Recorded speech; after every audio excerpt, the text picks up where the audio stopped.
제가 요즘에 은혜를 받고 있는 교회들이 좀 있어요. 그 교회들은 모두 다 재림을 사모하는 교회입니다. 저와 여러분이 다 아는 교회죠. 대전에 있는 그 교회 있지 않습니까? 대전에 있는 평목사님 그 목회하시는 그 교회도 재림을 사모해요. 근데 보통 사람들도 재림을 사모합니다. 재림을 자기네들은 재림을 사모한다라고 이야기를 하고 말세다, 말세 징조다라고 이야기를 하는데 하는 행동들 보면 말세다, 재림 올 때가 다 되었다 라는 것과 일맥상통하지 않아요.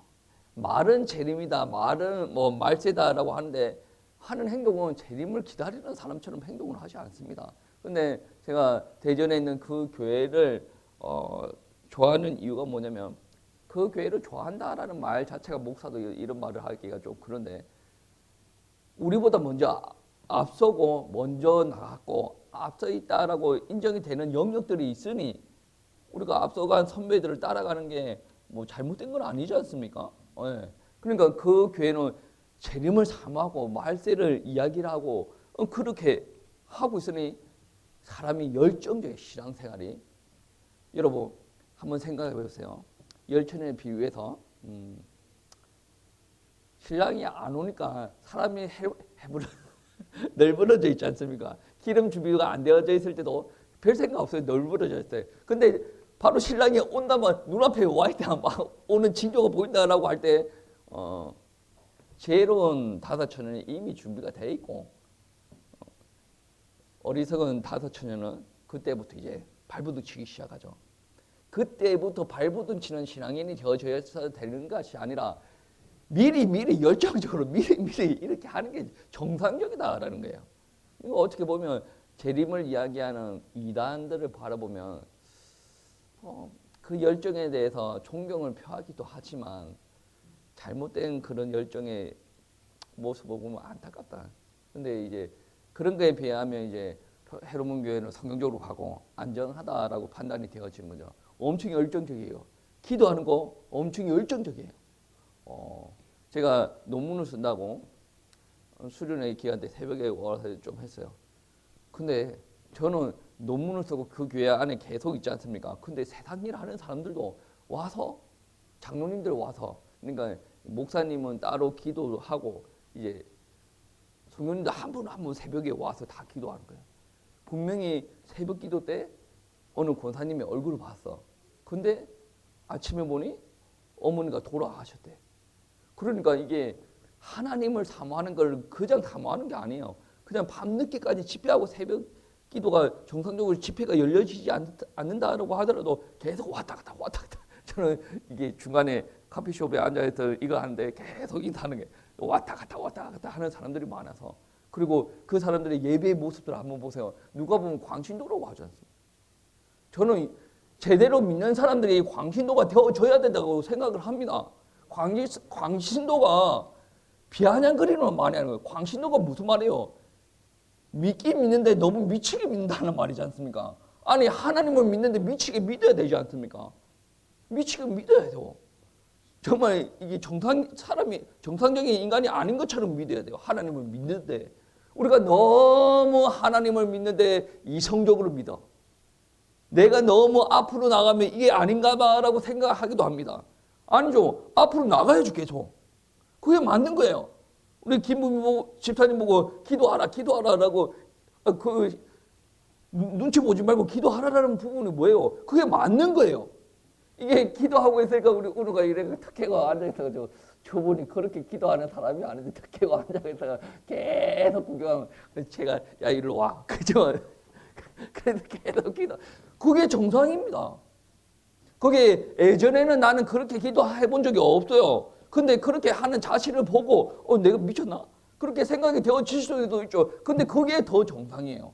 그게 더 열정적으로 가야 되는 게 더 정상입니다. 내가 예전에 그렇게 하지 않았다는 것뿐이에요. 그러니까 그 교회 같은 경우에는 그냥 재림을 기다리고 엄청 사모하고 하나님에 대해서 너무나도 순종적이지 않습니까?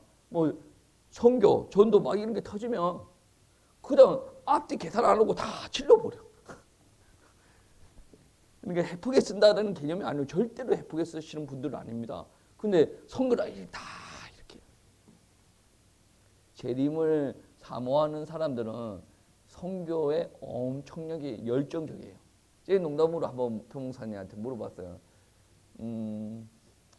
성지순례 안 가십니까? 물어봤어요. 그러니까 자기는 성지순례 안 간대. 왜 그러냐면 이유를 다 이야기하면서 저는 그렇게 이야기했어요. 받아들였어요. 그리고 그분이 이야기하는 게 뭐냐면 성지순례에 갈 바에는 선교 가는 게 맞죠. 이야기하는 거야. 저는 그렇게 받아들였어요. 그리고 저와 여러분이 아는 목사님이 한 분 또 있죠. 작년 연초에 우리 교회에 왔다 가신 경기도에 있는 조 목사님, 그 교회의 흐름을 제가 요즘에 보고 있어요. 작년 말쯤인가 인도 선교하러 가시더라고. 방글라데시 선교하러 가시더라고. 자기가 후원하는 게 아니고 가는 거예요. 가는 거예요. 자기가 가는 거 아니면 자기 교회 선교팀이 가는 거예요. 그리고 선교팀이 가서 전하는 메시지는 정해져 있어요. 전하는 메시지를 책자로 만들어 놨어요. 이게 한 두께가 이 정도 됩니다. 그 책자를 만들어 놨습니다. 그리고 목사님이 못 가실 때는 자기 부사역자들 보내가지고 뭐 인도, 방글라데시 그리고 그때 거기로부터 차츰차츰 오는 거예요. 그리고 필리핀에 와서는 이제 엄청나게 좀 길게 가기도 해요. 뭐 1차 선발팀, 2차 팀, 3차 팀 막 그렇게 가더라고. 근데 그렇게 갈 때 어떤 일들이 있었냐면 중고등학생들이 필리핀 선교지에서 그 교재를 가지고 강의를 하는 거예요. 그 아이들이 엄청나게 뭐 똑똑하다 그런 건 아니에요.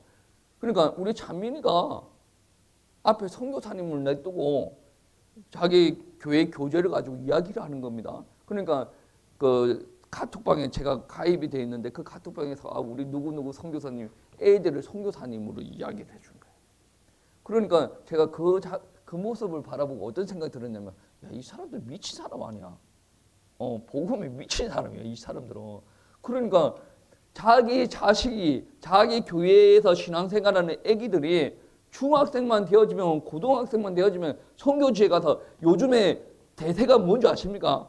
그게 정답이라는 것은 아니죠. 대세라는 것을 많이 따라간다라는 부분이죠. 그러니까 요즘 대세가 뭐냐면 중학생 애들을 선교에 관심을 가지고자 선교지에 조금 선교지를 보여주고자 비전 트립이라는 게 있어요. 이거는 사역의 개념이 아닙니다.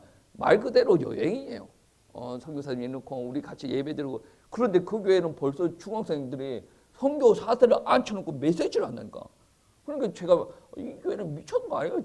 복음에 미친 거 아니야? 뭐 그렇게 생각이 되어지는 거죠. 그리고 제가 얼마 전에 대전에 올라가서 논문을 쓰고 내려오는 길에 터미널에서 차를 놓쳐가지고 한 2시간 정도 이제 왔다 갔다 하는 경우가 있었어요. 뭐 사모님은 그 추운데 그러고 있지 말고 영화를 한 편 보고 오세요라고 이야기했는데 그게 더 피곤할 것 같아서 그냥 터미널에 이렇게 앉아 있었습니다. 그때 제가 그 조 목사님한테 전화를 해서 새해 인사 겸해서 이렇게 이야기를 하고 제가 2월달에 경기도 쪽으로 가는데 그 위치가 어느 정도 되는가 물어봤어요. 그리고 가까우면 한번 만나보려고. 근데 제가 너무 먼 것 같아요. 이게 만나는 사람들도 있고 그래서 너무 멀어서 좀 인사하기가 좀 그렇다. 새해 복 많이 받으세요라고 이야기했어요. 그리고 요즘에 그 교회를 중심으로 일어나는 일들을 많이 이야기 들었어요. 그리고 나서 이제 목사님이 나한테 일어나는 일들, 뭐 전 세계적으로 제자들이 일어나는 일들, 그리고 스리랑카 뭐 2월달에 갈 테고 몇 주 쉬었다가 3월 되기 전인가 캐나다 가서 미국 가서 쿠바 가서 뭐 이렇게 사역을 또 하고 온대요. 그래서 제가 보고 교회 형편이 좀 양호해지면 이제 지금보다 더 단단해지면 뭐 같이 다녀보자 뭐 이런 이야기를 하는 거예요. 그래 제 손에는 얼마나 양호해지는 게 양호해지는 건가. 어차피 나가면 최소 2주 이상 비워야 되니까 그런 이야기를 주고 받았어요. 그러니까 그쪽 교회도 뭡니까? 우리 시대에 주님께서 재림하실 것을 기대를 한다. 그리고 이 우리가 믿는 사람으로서 우리가 최고로 신앙생활을 잘한다라는 의미가 무엇이냐? 선교를 위해서 희생을 하는 거예요. 자기 모든 재정들을 선교, 교회 모든 재정들을 선교. 그거 교회가 이상하게 돌아갈 거죠. 근데 신기하게 교회가 더 잘 돌아갑니다. 그리고 예전에 그 교회 한번 갔을 때 제가 어렸을 때 신앙생활을 하던 그 같이 형님 동생 하던 그 형님께서 장로님이 돼 있었어요. 그래 그 교회 돌아가는 재정과 상황을 이야기하더라고. 그래가지고 와우, 전에 비하면 엄청나게 좋습니다. 막 전에는 지하였거든. 지하였고 물이 새면 막 그걸로 딱 예전에 있었던 교회는 에어컨이 혼자 추워지다 그랬어요. 에어컨을 틀어놓으면 에어컨 앞에 가도 시원하지 않아요. 근데 에어컨 혼자 얼어가지고 막 그 정도로 상황이 안 좋았는데 교회 건물이 엄청 큰 거예요. 그리고 너무 잘 돌아가는 거예요. 그리고 그분이 하는 말이 이래서 우리가 빚을 내서 들어왔다. 그런데 빚은 계속 늘어나고 있다. 우스갯소리로 이런 이야기를 하십니다. 그리고 나서 우리는 주님의 재림이 빨리 오셔야 될 텐데 막 그런 우스갯소리를 했어요. 그러니까 모든 사역의 방향과 재정을 어디로 돌리냐면 선교로 돌리는 거예요. 여러분 분명한 것은 주님의 재림은 약속된 겁니다. 예수님께서 사역하실 때도 계속 그러한 약속을 했어요. 마태복음 24장 34절 말씀에 내가 진실로 너에게 말하노니 이 세대가 지나가기 전에 이 일이 다 일어나리라. 그리고 마가복음 9장 1절 말씀에 또 그들에게 이르시되 내가 진실로 너에게 이르노니 여기 서 있는 사람들 중에는 죽기 전에 하나님의 나라가 권능으로 임하는 것을 볼 자도 있느니라 하시니라. 그러니까 예수님께서 사역할 때 살아있던 사람들이 예수님의 재림을 볼 자가 있을 것이다 라고 이야기를 하는 거예요. 그러면 예수님께서 이렇게 이야기하셨으면 그 메시지를 들었던 사람은 어때요? 예수님께서 부활 성전을 하셨어요. 그러면 그렇게 예수님께서 말씀을 주셨다면 예수님을 믿는 사람이라면 내 생에 예수님께서 다시 오실 것이다 라고 믿고 신앙생활을 하는 것이 정상 아니겠습니까? 그렇게 믿고 신앙생활을 했던 많은 사람들이 있어요. 대표적으로 바울이라는 사람은 어떻게 신앙생활을 했냐면 사도행전 20장 24절 말씀에 내가 달려갈 길과 주 예수께 받은 사명 곧 하나님의 은혜의 복음을 증언하는 일을 마치려 하면은 세계 복음화죠. 복음을 증거하는 일을 마치려 하면은 나의 생명조차 조금도 귀한 것으로 여기지 아니하노라. 주님께서 오신다라는 것을 믿는 게 바른 믿음이에요. 좋은 믿음이에요. 그렇죠? 바른 믿음. 그런 믿음을 가진 바울은 어때요? 나의 복음을 전하는 것을 이 복음 전하는 일을 마치려 하면은 나의 생명조차도 귀하게 여기지 아니한다. 아니 재림은 재림인데 왜 복음 전하는 일을 그렇게 생명을 걸면서 합니까? 예수님께서 이야기하셨죠. 이 복음이 땅끝까지 증언되어지고 난 이후에 끝이 온다라고 했죠. 그러니까 복음 증거와 주님의 재림은 연결되어져 있어요. 그래서 예수 믿는 사람은 주님의 재림을 기다리면서 땅끝까지 복음을 전하려고 열정적으로 신앙생활을 했던 겁니다. 사도행전 19장 21절 말씀에 이 일을 있은 후에 바울이 마게도니아와 아가야를 거쳐 예루살렘으로 가기로 작정하여 이르되 내가 거기 갔다가 후에 로마도 보아야 하리라 합니다. 이게 무슨 말이에요? 나는 전도의 모든 것을 걸었다네. 다른 사람은 예루살렘에 가면 안 되고 이러면 안 되고 왜 안 가야 되는지에 대해서 설득력이 있습니다. 가면 당신이 잡힙니다. 그런데 바울이 그거를 모르겠습니까? 예루살렘도 갔다가 로마도 보아야 하리라. 바울은 기준이 어디예요? 세계복음화. 내 복음 전하는 일에 내 인생을 다 드린다. 근데 예언하던 많은 사람들은 뭐예요? 거기 가면 잡힌다. 바울은 복음 전하기 위해서 로마로 가야 되는데 잡히는 것도 나쁘지 않아. 자기 신변을 그렇게 중요하게 여기지 않는다라는 거예요. 신앙생활의 모습들이 이렇게 되어져야 됩니다. 저도 그런 것을 소망하고 저는 지금 그렇다라는 것을 이야기하는 게 아니라 우리 그리스도인들은 모두 다 그렇게 신앙인이 되어져야 됩니다. 그러니 오늘날 교회에서 기도하는 부분들이 많이 있습니다. 그 기도하는 것들 중에 내 아이 잘 되게 해주세요. 내 가정 행복하게 해주세요. 아니, 오늘 재림이 오면 어떡하려고? 그 기도 잘못된 거 아니에요?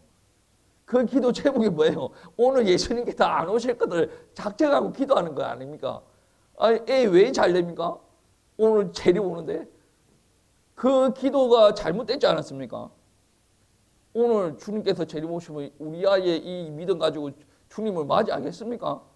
제1의 기도가 그게 아니라는 말이 되어지죠. 그러면 그거보다 더 귀한 기도가 무엇입니까? 내가 주님께서 주신 사명 잘 감당할 수 있도록, 그리고 우리 가족들 다 믿음 생활 잘 할 수 있도록, 믿음 이들이 은혜 받을 수 있도록, 그게 더 1순위가 되어져야 되지 않습니까? 우리 가정이 복음 전도를 위해서 귀하게 쓰임 받을 수 있도록, 하나님의 영광을 위해서 귀하게 쓰임 받을 수 있도록, 그게 1순위가 되어져야 돼요. 우리 아이 잘 되게 해주세요. 그거는 주님의 재림을 그런 거예요. 그런 기도 하시되 그게 1순위가 되지 말라라는 것입니다. 야고보서 5장 7절 8절 말씀해 보시면, 그러므로 형제들아 주께서 강림하시기까지 길이 참으라. 보라, 농부가 땅에서 나는 귀한 열매를 바라보고 길이 참아 이른 비와 늦은 비를 기다리라니 너희도 길이 참고 마음을 굳건하게 하라. 주의 강림이 가까우니라 라고 이야기합니다. 강림이 주님께서 다시 오시는 그때가 가까웠다. 그래서 너희는 참으라. 왜 참아야 됩니까? 상황이 그렇게 여의치가 않아요. 초기 기독교 공동체는 요즘처럼 예배 드리러 오면 이겁니다. 이렇게 하는 사람은 없어요. 그들은 모두 다 뭔가를 한 게 지불하고 자기 희생을 치르면서 주님의 재림을 기다리는 신앙을 가지고 있었다라는 거예요. 그래 야고보가 하는 말이 참으라. 귀한 열매를 바라보고, 농부가 귀한 열매를 바라보고 이른 비와 늦은 비를 기다리라니 그 비를 주시는 분은 누구예요? 하나님. 그래서 너희도 길이 참고 마음을 굳건하게 하라. 왜? 주님의 재림이 강림이 가까우니까 마음을 잡아라. 굳건하게 하라. 서 있으라 라는 말이 되어지지 않습니까? 그러니까 이 땅에서 신앙생활을 하는 사람들이 서라, 굳게 서라. 이게 초대 기독교 공동체와 완전히 다른 개념 아니에요. 굳게 서라, 축복하실 거다. 그런 개념이 아니에요. 굳게 서라. 주님께서 재림하실 것이다. 그러니까 참고 굳게 서라 라고 이야기하시는 거예요. 이 사람들에게 아주 강력하게 들어간 메시지가 뭡니까? 주님께서 다시 오실 것이다 라는 거예요. 그런데 안타깝게도 사도 시대에는 예수님께서 다시 오시지 않았어요. 그리고 어떤 이들은 말씀하겠죠. 예수님께서 뭐 그렇게 당장 재림하실 것처럼 이야기해놓고 예수님께서 성천하고 난 다음에 거의 뭐 2000년이나 흘렀어. 근데 재림이냐? 그 말도 안 되는 소리 아니에요. 그 예수님 구라치고 뭐 그렇게 이야기하고 조롱거리는 사람들이 있을 거예요. 근데 이 사실에 대해서 베드로 사도도 잘 알고 있었어요. 짐작을 하고 있었습니다. 뭐 자기도 뭐 조롱을 받았겠죠. 그러니까 베드로서 3장 8절 9절 말씀에 어떤 말씀이 있냐면, 사랑하는 자들아 주께서 하루가 천년 같고 천년이 하루 같다는 이 한 가지를 잊지 말아라. 주의 약속은 어떤 이들이 더디다고 생각하는 것 같이 더딘 것이 아니라 오직 주께서는 너희를 대하여 오래 참으사 아무도 멸망하지 아니하고 다 회개하게 이르기를 원하시느니라. 천년이 하루가 같다. 예수님께서 시간 계산하시면 그렇다라는 거죠. 그리고 예수님께서 더디 오시는 게 더디 오고 싶어서 그렇게 이야기하면 좀 될지 모르겠는데, 더디 오시는 이유가 뭐냐면 지금 오면 멸망당할 자들이 너무나 많다. 그래서 더디 오시는 이유가 무엇이냐면 이 사람들이 회개하고 멸망받지 않고 구원을 받게 하기 위해서 예수님께서 조금 시간을 넣어주시는 거다. 그러면 이 재림을 기다리는 사람들의 마음은 어떤 마음이 되어야 되겠습니까? 나의 믿음을 지켜야 돼요. 예수님께서 오실 것이 확실하니까 열정적으로 신앙생활 하는 거예요. 그리고 예수님께서 더디 오시는 이유가 뭡니까? 멸망당할까 봐 그런 거 아니에요. 나는 멸망당하면 안 되고 지켜야 되고, 그리고 더 나아가서 멸망당할 사람들을 구원하여야 주님의 재림이 하루라도 앞당겨지지 않겠습니까? 그러니까 사도들이 신앙생활이 오늘날 참으로 낯뜨고 말이돼. 저 목사로서 낯뜨고 말이돼. 내 교회 한 개 하려고 그렇게 눈 부릅뜨고 목회하는 그런 사람들이 아니었다. 우리 교회 부흥시키고 우리 교회 사람들 더 많이 끌어오고 우리 교회 재정이 많아지고 그게 사도들의 목적이 아니다. 이 한 명이라도 한 명의 성도라도 제대로 키우는 게 사도들의 목적이었다. 위로합니까? 위로죠. 그것도. 왜? 재림을 기다리는 성도한테 재림이 가까웠다라는 말이 위로 아닙니까? 근데 재림을 안 믿는 사람들한테 주님의 재림이 가까웠습니다라고 이야기하면 이거는 말이 안 통하는 거죠. 그러니까 오늘날 교회 다니는 사람들의 코드가 얼마나 타락했는 줄 아시겠죠. 사도들이 하는 말은 재림을 이야기했어요. 굳건하게 살아, 기다리라, 참으라 라는 메시지인데 오늘 성도들한테 위로가 되어지려면 어떤 위로가 되어져야 됩니까? 무조건 그 사람 중심으로 위로가 되어야 돼요. 아이고 힘들겠네요. 아유, 주님께 다 하십니다. 주님께 다 하실 겁니다. 그 문제 가운데 하나님, 저는 그게 하나도 틀렸다라고 생각하지는 않지만 그게 지속이 되어진다 그러면 그 성도는 하나님의 가르침, 재림에 대한 가르침과 거리가 더 멀어질 거예요. 자기가 문제 가운데 빠졌다. 나를 좀 위로해 주세요. 하나님의 재림이 가까웠어요. 정신 차리세요. 이렇게 말하는 사람도 있어야 되지 않겠습니까? 참으세요. 굳게 서세요. 이런 말하는 사람들도 있어야 되지 않겠습니까? 근데 이런 말 하는 사람 보고 하는 목사들 보고 이제 꼰대 같다라고 이야기해요. 야고보도 꼰대 같아. 근데 은혜스러운 게 뭐냐면 야고보도 주님의 재림을 기다리면서 살았고 바울도 주님의 재림을 기다리면서 자기 목숨을 아끼지 않으면서 살았고 우리 베드로도 순교 당했죠. 우리 베드로도 재림을 기대하면서 사역을 했다라는 것을 알 수 있는 게 아니겠습니까? 여러분, 우리 인간의 기준으로 바라볼 때 2000년이 흘렀어요. 근데 하나님의 기준으로 2000년이 하루와 같다라고 이야기하지 않습니까? 우리가 2000년이나 흘렀는데 막 그렇게 생각할 수도 있는데 하나님 입장에서 겨우 이틀 흘렀는데 라고 생각할 수도 있어요. 그러니까 하나님의 시간, 영원을 다스리고 있는 하나님의 시간 개념과 우리 육신에 갇혀있는 우리 사람의 시간의 개념이 달라요. 어떻게 보면 말씀을 더 많이 읽는 사람들은 이런 일이 있고 저런 일이 있고 말세의 진료가 더 가까우셨다 막 그렇게 이야기를 하는데 저는 그게 맞다고 생각을 합니다. 그런데 우리 인간이 주님의 재림이 가까워졌다라는 것이 느끼기가 쉽지 않습니다. 인간이기 때문에 죄 가운데 있기 때문에 그래서 우리는 어디로 들어가야 되냐면 하나님의 말씀을 전적으로 신뢰하는 그리스도인이 되어줘야 됩니다. 초대교회 그리스도인들이 재림을 의지하고 나아갔습니다. 믿었어요. 기대했습니다. 근데 그때 재림이 안 왔어요. 그렇다라고 하더라도 그 사람의 신앙이 틀렸다. 타이밍을 잘못 잡았다. 그렇게 이야기할 문제입니까? 아니요. 그들의 신앙이 옳은 겁니다. 타이밍을 잘못 잡았다 하는 사람들은 뭐예요? 잔머리 굴리는 사람 아니에요. 예수님께서 온다라고 해서 믿어야지. 그 말씀을 의지하는 게 우리의 태도가 자세가 되어져야 됩니다. 베드로후서 3장 9절 10절 말씀에 이런 말씀이 있습니다. 주의 약속은 어떤 이들이 더디다고 생각하는 것 같이 더딘 것이 아니라 오직 주께서 너희에 대해서 오래 참으사 아무도 멸망하지 아니하고 다 회개하기에 이르기를 원하시느니라. 그러나 주의 날이 도둑같이 오리니 그 날에는 하늘이 큰 소리로 떠나가고 물질이 뜨거운 불에 풀어지고 땅과 그 중에 있는 모든 일이 드러나리로다. 도둑같이 온다라고 했어요. 언제 올지 모른다는. 그리고 그 날이 되어지면 이런 저런 현상들이 일어난다라는 거죠. 야고보, 바울, 베드로 그리고 기타 등등의 사도들 초대 기독교 공동체에서는 재림을 기다렸다. 그리고 주님의 재림을 기대하면서 이 복음을 땅 끝까지 전하기 위해서 자기 모든 것을 쏟았다는.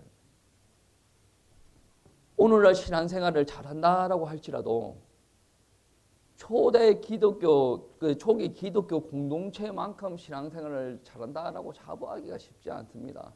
왜 그러냐면 그들은 직접 봤잖아요. 예수님은 직접 봤습니다. 그런데 우리도 말할 게 있잖아요. 성령께서 왔으면 눈으로 직접 보지 않더라도 본 거랑 똑같지 않습니까? 예수님께서 보지 않고 믿은 게 더 큰 믿음이 그런 말씀 하시지 않습니까? 굳이 예수님께서 형상으로 내 앞에 없다라고 하더라도 우리도 보고 믿는 거 아닙니까? 진짜 똑같이 진짜 잘 믿으려면 우리의 생각을 예수님의 모습과 예수님의 가르침에 투영시키는 것이 아니라 있는 그대로 받아들이는 겁니다. 예수님께서 다시 오신다. 그리고 땅끝까지 증인되어라.